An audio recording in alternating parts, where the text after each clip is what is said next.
लगभग वाजले 12 रात्रीचे. मी दाखवू नाही शकत कारण की घड्याळ नाही माझ्याकडं. 12 वाजले आणि 12 वाजता एक व्यक्ती माझ्यासाठी आले एका फोनवर. फक्त एका फोनवर. त्याला म्हणलो मला न्यायला ये.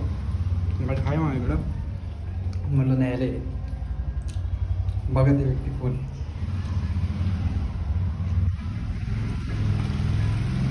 पंधरा 20 मिनटं झाले बसलाय. मॅनेजर मॅनेजर इथं तर 12 वाजले. पप्पानं सांगितलं 12:30 वाजेपर्यंत येतोय. पप्पाला किती सांगितलंय? 12:30. जायचंय कुठं? पुण्यात.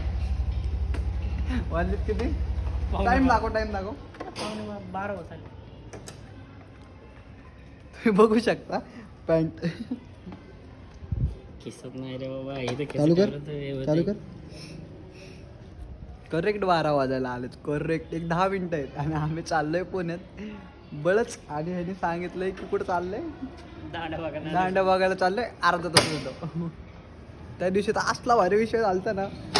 जस्ट दगडूशेठच्या इथं पोचलो. ह्याच्या वडिलांचा फोन. वडिलांना काय म्हणतोय नांदेड फाट्यावरही.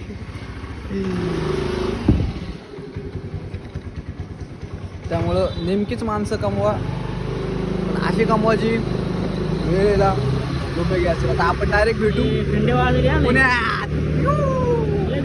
राहणार